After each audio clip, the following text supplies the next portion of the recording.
আসসালামু আলাইকুম, সবাই কেমন আছেন?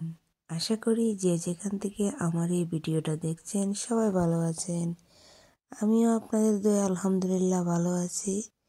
আমার মতন কারা কারা শুটকি পাগল জলদি জলদি কমেন্ট করে ফেলেন। আমার কাছে মনে হয় যদি প্রতি ওয়াক্তে একটা শুটকির তরকারি না থাকে তাহলে যেন আমার কাছে মনে হয় কানিটাই অপূর্ণ হয়ে আছে। মানে তৃপ্তি সহকারে ভাত খাওয়া যায় একটা শুটকির তরকারি যদি সাথে থাকে। যতই মাছ মাংস ডাল যা কিছুই থাকে না কেন শুটকির তরকারি একটা থাকতেই হবে, যাদের শুটকি পছন্দ আর কি। তো আমার তো খুবই ভালো লাগে শুটকি। আজকে এমনই একটি মজার শুটকি রান্না করব। অনেক মজা হয়েছিল কিন্তু।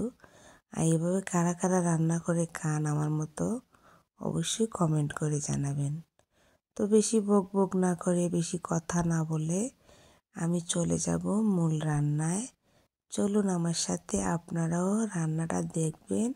আর যারা জানেন তো জানেনই, যারা খান এভাবে কমেন্টে জানাবেন।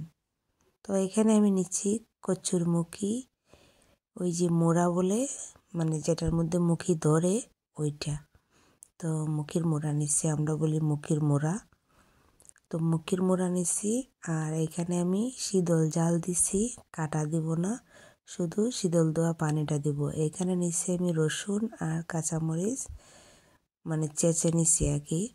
এখন আমি মুখির মোড়াটাকে সিদ্ধ করব যাতে চুলকানি মানে গলায় না ধরে আর কি। মুখির মোড়াটা সিদ্ধ দিলেই ভালো হয়।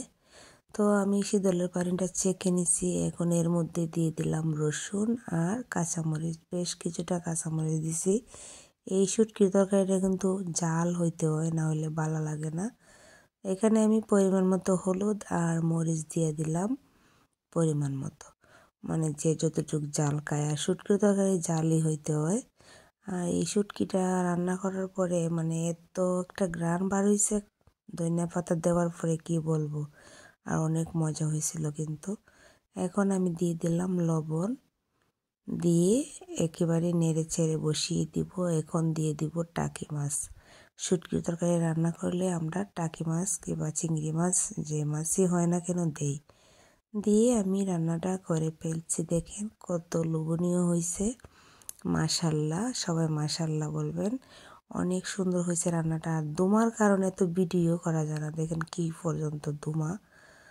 তো যাই হোক, কেমন হয়েছে জানাবেন কমেন্টে আপনাদের কাছে কেমন হয়েছে। আর এই রান্নাটা হচ্ছে দুপুরবেলার রান্না। আমি দুপুরবেলা রান্না করছিলাম আলু টমেটো দিয়ে মাছ রান্না করছিলাম, বোয়াল মাছ 4 পিস বোয়াল মাছ রান্না করছিলাম আর কি। এটা দুপুরবেলার রান্নাটা আপনাদের কাছে একটু শেয়ার করলাম। তো কেমন হয়েছে ভিডিওটা সবাই কমেন্টে জানাবেন। সবাই ভালো থাকেন, সুস্থ থাকেন। সবার জন্য দোয়া রইল, আমার জন্য দোয়া করবেন। আসসালামু আলাইকুম।